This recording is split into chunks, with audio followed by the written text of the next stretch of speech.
I need to tell you something about a man named Sheikh Khalid Al Mubarak, and I need you to hear all of it, every single piece, before you decide what kind of man he is. Because right now, as I'm telling you this, he's sitting on a plastic chair in a one-bedroom apartment in Quezon City, Philippines. He's eating champorado from a ceramic bowl with a crack running down the side. The rice is too sweet. He's using a spoon that doesn't match anything else in the kitchen. He owns the spoon. He owns the bowl. He owns the chair. And that's about it. 3 years ago, this man controlled $11 billion. He had a palace in Abu Dhabi with 47 rooms he'd never entered. He had a yacht named after his dead mother that he kept docked in Monaco because he liked knowing it was there. Well, he had an entourage of 60 people whose only job was to make sure he never had to repeat himself. Now he eats chocolate rice porridge at 6 in the morning, alone, in a neighborhood where the roosters start screaming before the sun does. And he will tell you, if you ask carefully, if you don't push, that this is the first time in his life he's been awake. But here's what I need you to sit with before we go any further. This is not a love story. I mean, there is love in it, the kind that rearranges your skeleton. But this is really a story about money and where it comes from and what happens when you trace the river of your wealth backward and find a body at the source. Her name was Marisol. Marisol Cortez de los Santos, though by the time Khalid met her, she'd stopped using the de los Santos. She'd stopped using a lot of things: her maiden name, her credit, her belief that paperwork protects you, her assumption that someone with a law degree wouldn't lie to your face while shaking your hand. She was 31, 5 months pregnant, a widow of 9 weeks, and she had spent 14 months in a correctional facility in Muntinlupa for a crime. I'll explain in a moment, because the explanation matters more than the charge. She was also, and this is the detail that will seem small now, but will crack this story wide open later. She was wearing men's shoes, size 10. Her dead husband's leather shoes, brown, scuffed at the toe, too big for her feet by 3 sizes. She'd stuffed newspaper in the front to make them fit. She wore them every single day because they were the only shoes she had left, and because grief does that. Grief makes you wear things that don't fit because the person they belong to doesn't need them anymore. And that fact is so obscene, you refuse to acknowledge it by throwing them away. Khalid noticed the shoes first. Before I go further, I want to hear from you. Drop a comment right now and tell me where in the world you're watching this from. I want to know what country, what city, what time it is where you are, because this story is going to move across continents and I want to know who's riding with me. Now, let me tell you how these two impossible people ended up in the same room. The Al Mubarak family didn't build their empire the way the press releases described. The official story was petroleum, infrastructure, and forward-thinking investment in Southeast Asian development. Or in that last phrase, Southeast Asian development was doing a lot of heavy lifting. It was a euphemism so polished you could see your reflection in it. What the Al Mubaraks actually did, through a web of subsidiary companies and joint ventures so tangled that forensic accountants would later spend 11 months just building the organizational chart, was acquire land. Specifically, land in the Philippines, Indonesia, and Myanmar. More specifically, land that belonged to people who didn't have the legal sophistication to understand what they were signing. Khalid didn't know this. Or, let me be more honest than that. Khalid didn't want to know this. There's a difference. Not knowing is an absence. Not wanting to know is a choice you make every morning when you look at your bank balance and decide not to ask where the zeros come from. And he was the 4th son, the artistic one, the one who studied architecture at Cambridge and spent his 20s designing buildings he hoped would make people feel something when they walked through the doors. He had soft hands. He read Rumi in the original Persian. He could tell you the difference between 14 types of marble by running his thumb across the surface. He was also, let's be clear, a man who had never cooked a meal, never waited in a line, never been told no by anyone who wasn't his father. Privilege is not a personality flaw, but it is a blindfold. and Khalid wore his comfortably for 36 years. Marisol's husband was a man named Renato. Rene, everyone called him. Rene de los Santos was a surveyor, a land surveyor in Bulacan province. He was good at his work, meticulous, but the kind of man who would walk a property line 3 times to make sure his measurements were right. He wore those brown leather shoes every day into the field, and his wife used to tease him about it. She'd say, "You walk through mud in shoes meant for church. What kind of man does that?" And Rene would say, "The kind who wants the mud to know he takes it seriously." That was who he was, a man who took things seriously. In 2019, Rene was hired by a company called Apex Horizon Development to survey 12 parcels of rural land in Bulacan. The work was routine. The pay was better than usual. He didn't ask why. He should have. Those 12 parcels belonged to families who'd been farming that land for generations. Some had deeds, some had tax declarations. Some had nothing but the word of their neighbors and the fact that their grandfather's grandfather had planted the mango tree that still fruited every April. Rene surveyed the land. He submitted his reports. He didn't know that his measurements would be used to file boundary disputes designed to confuse the landowners into selling at a fraction of the land's value. He didn't know that Apex Horizon Development was a subsidiary of Crescent Pacific Holdings, which was a subsidiary of Al Mubarak Global Ventures. He didn't know that his careful, meticulous work was the first step in taking everything those families had. But Marisol figured it out. She worked part-time doing bookkeeping for a local cooperative. Numbers were her language the way marble was Khalid's. She could look at a ledger and feel when something was wrong the way a musician hears a note that's slightly flat. And when Rene brought home his payment for the Apex Horizon job, 3 times his normal rate, Marisol looked at the amount and her stomach turned. She started asking questions. She went to the municipal hall. She pulled records. She talked to the farmers. She built a paper trail on their kitchen table using folders she bought at National Bookstore and a system of color-coded sticky notes that Rene pretended to find excessive but secretly admired. And then she did the thing that would cost her 14 months of her life. She confronted the local fixer for Apex Horizon, a man named Councilor Dante Villanueva, who had facilitated the land acquisitions by pressuring barangay officials to certify false boundary claims. She confronted him at a public meeting. She brought her folders. She brought her sticky notes. She brought the quiet fury of a woman who understands math well enough to know when it's being used as a weapon. Dante Villanueva did not appreciate being confronted by a bookkeeper with sticky notes. Within 2 weeks, Marisol was arrested for falsification of public documents. The charge alleged that she had fabricated the very records she'd uncovered. The irony was surgical.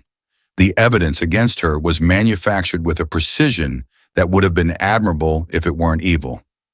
She was convicted in a proceeding so fast it made her public defender's head spin. 14 months. Muntinlupa. Rene fought for her release. He filed appeals. He begged lawyers. He drove to Manila every weekend with his brown leather shoes and his quiet desperation and sat in waiting rooms where the air conditioning never worked. And then, 7 months into Marisol's sentence, Rene was killed in a motorcycle accident on the MacArthur Highway. A truck, a blind curve, the kind of death that has no villain, no conspiracy, no one to blame. Just physics and bad timing, and a man who was probably driving too fast because he was trying to get home before dark. Marisol found out from a prison chaplain who couldn't look her in the eyes. She served the remaining 7 months of her sentence while pregnant with their child, a child Rene never knew about because she'd found out 2 days after his funeral from a test administered by the prison infirmary. And then she'd held that knowledge alone in a cell that smelled like bleach and regret. When she walked out of Muntinlupa, she had a bag of personal belongings, a pregnancy she was 5 months into, and a pair of men's brown leather shoes. No family waiting. Her parents had died years earlier. Her sister had moved to Saudi Arabia for domestic work and gone silent. She had a bank account with 11,000 pesos, about $200, and an eviction notice taped to the door of the apartment she and Rene had shared because the rent hadn't been paid in 4 months. She sat on the curb outside that apartment building and put on Renee's shoes and stuffed newspaper in the toes and thought about what to do next. She decided to live, not in a dramatic, cinematic way, not in the way that a person with $200 and a baby coming decides that dying is not an option because it would be one more thing that happened to someone who didn't deserve it. Let me ask you something, and I genuinely want to know what you think. If you had done everything right, exposed corruption, told the truth, fought for people who couldn't fight for themselves, and the system punished you for it, took your freedom, and then life took your husband, would you still believe that doing the right thing matters? Tell me in the comments, because Marisol had to answer that question every single morning. Now let me tell you how she ended up face to face with the man whose family had caused all of it. A Catholic charity called Baha'i Kalinga ran a transitional home for women re-entering society after incarceration. Marisol was placed there. She shared a room with 3 other women. She slept on a bottom bunk. She helped in the kitchen because she couldn't sit still and because chopping vegetables gave her hands something to do that wasn't shaking. The charity was funded by several international donors.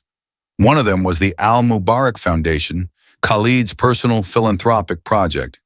He'd started it after a conversation with his Cambridge roommate about legacy, about what it means to have more money than you can spend in 9 lifetimes and still feel like you haven't done anything. Khalid visited the Philippines in November of that year. A scheduled tour of the foundation's projects, photo opportunities, in the kind of trip where a billionaire wears a linen shirt with the sleeves rolled up and looks concerned in front of a camera and then goes back to the hotel for room service. He didn't expect to stay longer than 3 days. On the 2nd day, he visited Baha'i Kalinga. He walked through the facility with a director who talked too much and a photographer who clicked too often.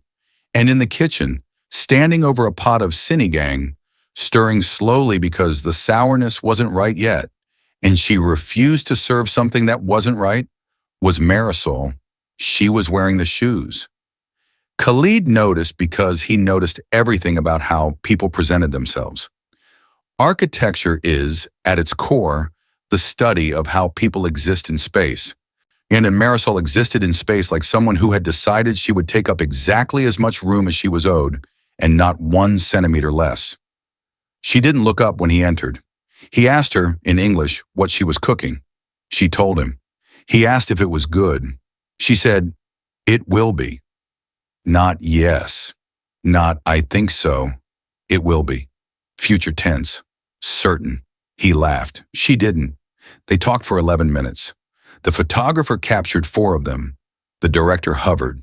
And in those 11 minutes, Khalid learned that Marisol had been a bookkeeper, that she'd been in prison, that her husband was dead, and that she was pregnant. She told him all of this the way you'd read a grocery list. Facts.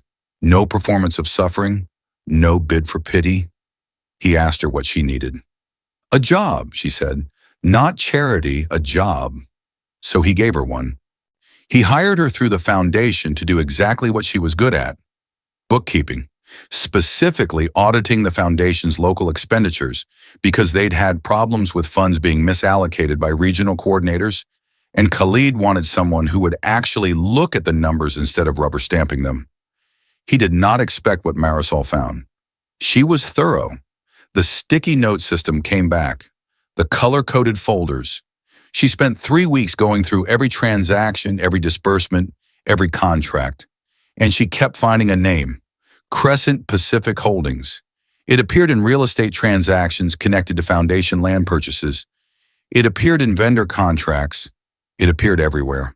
Like a thread woven so deeply into the fabric you couldn't see it unless you pulled. She didn't know that name, but she followed the thread anyway, because that's what Marisol did. She followed numbers the way bloodhounds follow scent, not out of vengeance, out of an inability to look at a crooked line and not straighten it. It took her 5 weeks to trace Crescent Pacific Holdings to Al Mubarak Global Ventures. It took her another 4 days to connect Apex Horizon Development, the company that had hired Renee, the company whose work had been used to steal land from farmers, the company whose local fixer had put her in prison, to Crescent Pacific. She was sitting in the foundation office when it clicked. She was holding a cup of instant coffee, 3-in-1, the kind that comes in a sachet. Her hand didn't shake. Her face didn't change. She set the coffee down on the table very carefully, the way you set down something fragile. And she sat there for a long time. The man who had given her a job, the man who had started visiting the Philippines every month now, who brought architectural sketches to show her because she was the only person who told him when a design was ugly, who had started learning Tagalog badly and earnestly, who sat with her on the steps of Bahay Kalinga and talked about buildings in silence and what it means to make something that lasts. That man's family fortune was built, in part, on the fraud that had destroyed her life, the company that had weaponized her husband's work, the system that had put her in a cell, the machinery that had ground up 12 families' ancestral land and converted it into profit margins on a spreadsheet in Abu Dhabi. It was all connected to him, not to him directly, to his name, to his blood, to the money that paid for his architecture degree and his yacht named after his mother, and the foundation that had given her this very job. She thought about Renee's shoes. She looked down at them. She thought about how Renee had walked those 12 parcels in these shoes, measuring carefully, taking the mud seriously, never knowing he was building the map that would be used to rob people. And then she did something that was either the bravest or the most reckless thing she'd ever done. Given her history, that was a high bar. She told Khalid, not in a meeting, not through a report. She told him on the steps during one of their conversations on a Tuesday evening when the Manila sky was doing that thing it does, turning the color of a bruise right before the rain comes. She laid it out, every connection, every subsidiary, when every document. She didn't accuse, she narrated, the way I'm narrating to you now. Just the facts in order, and let the shape of them speak. Khalid listened. He didn't interrupt. He didn't defend. When she finished, he was quiet for a long time. The rain started, neither of them moved. How sure are you? He asked. Completely. Another silence. Then, show me everything. If you're feeling something right now, that twist in your gut, that sense that you're watching two lives collide with a truth neither of them wanted, then you're in the right place. This is what we do here on Empire Stories TV. We don't tell you stories that make you feel comfortable. We tell you stories that make you feel awake. If you haven't subscribed yet, now's the time. Because what Khalid did with what Marisol showed him, that's where this story becomes something else entirely. He went home, back to Abu Dhabi.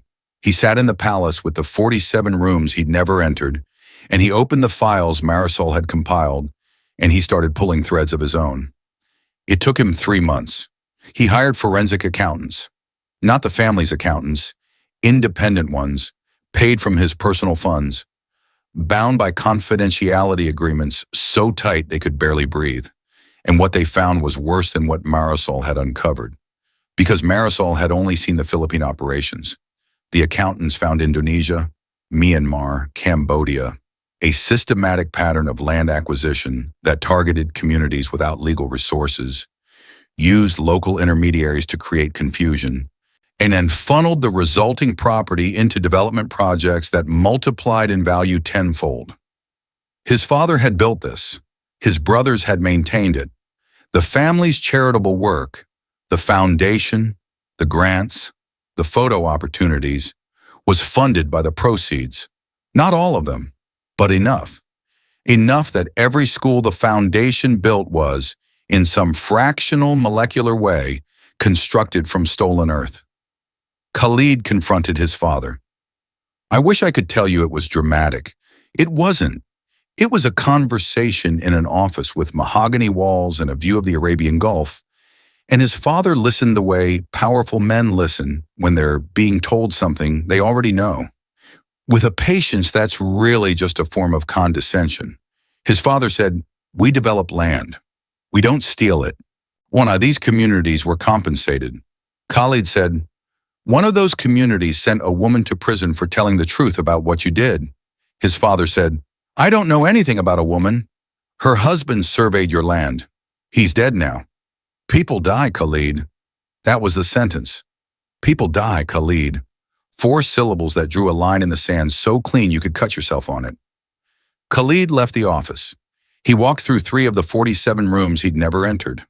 He noticed for the first time that the marble in the hallway was calicotta, Italian, veined with gold. The kind of stone that costs more per square foot than most families earn in a year. He ran his thumb across it, the way he'd been trained, and he felt nothing. For the first time in his life, he could not feel the stone. He went back to Manila 2 weeks later, but he didn't go to the foundation office. He didn't go to a hotel. He went to Bahay Kalinga, and he sat on the steps and he waited for Marisol. She came out with a plate of turon, fried banana rolls, too sweet, wrapped in lumpia wrapper and drizzled with caramel that was slightly burnt because the woman who made them always got distracted. Marisol handed the plate to Khalid without a word. He ate too. They were too sweet. He said so. She said, "Everything here is too sweet. You'll get used to it." He told her what he'd found. Not just the Philippines, all of it. Indonesia, Myanmar, Cambodia, the scale, the system, the money. And then he told her something she didn't expect. "I'm going to dismantle it." She looked at him. Really looked.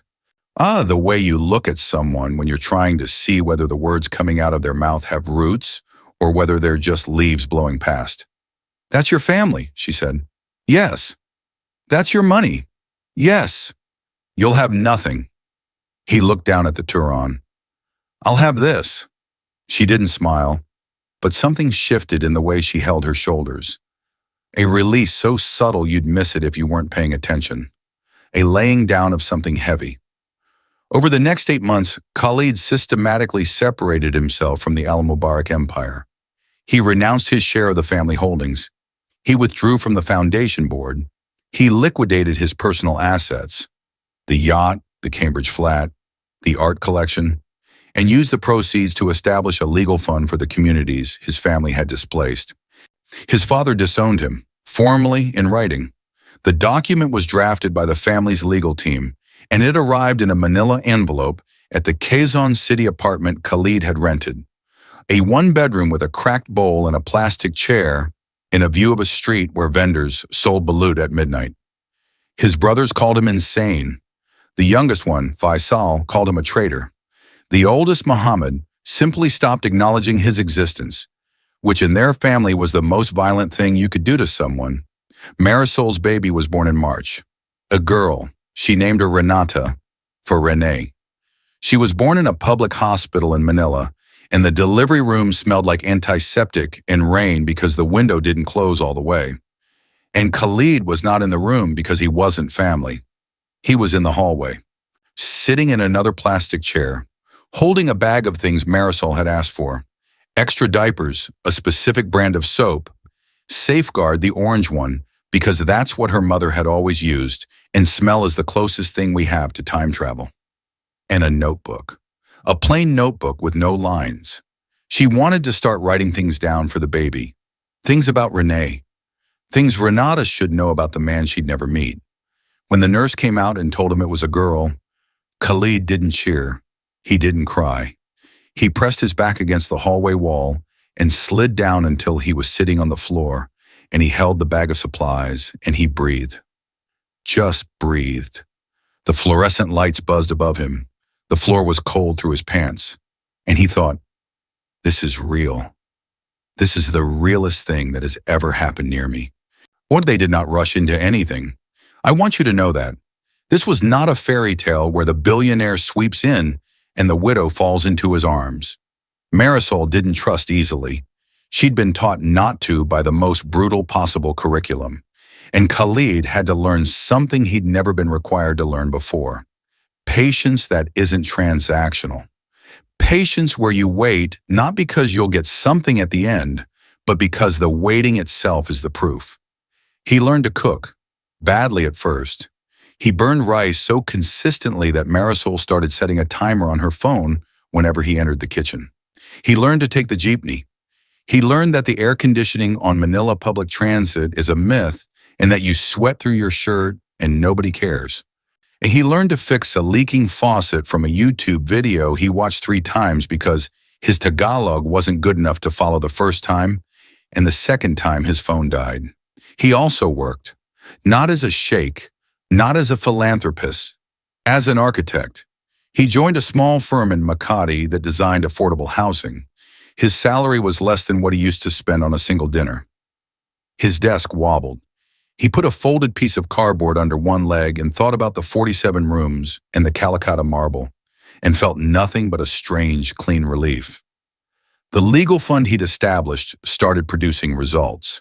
14 families in Bulacan had their land claims re-examined. 7 were restored.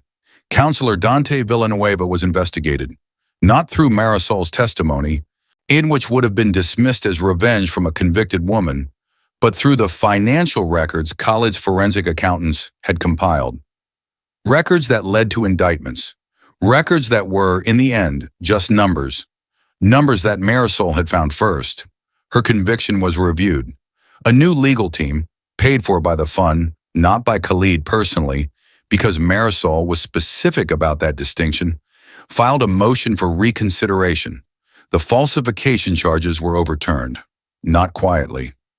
A judge read the decision in a courtroom where 4 of the Bulacan farmers sat in the gallery, and when the judge said the words wrongful conviction, one of them, an old man named Mang Carding, who had farmed rice on land his grandfather cleared, started clapping.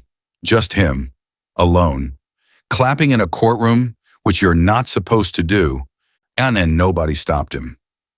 Marisol stood in that courtroom in Renee's brown leather shoes. She'd replaced the newspaper in the toes with proper insoles by then, but she still wore them. She wore them the way some people wear wedding rings, not because they fit, but because removing them would mean accepting a loss she wasn't finished carrying.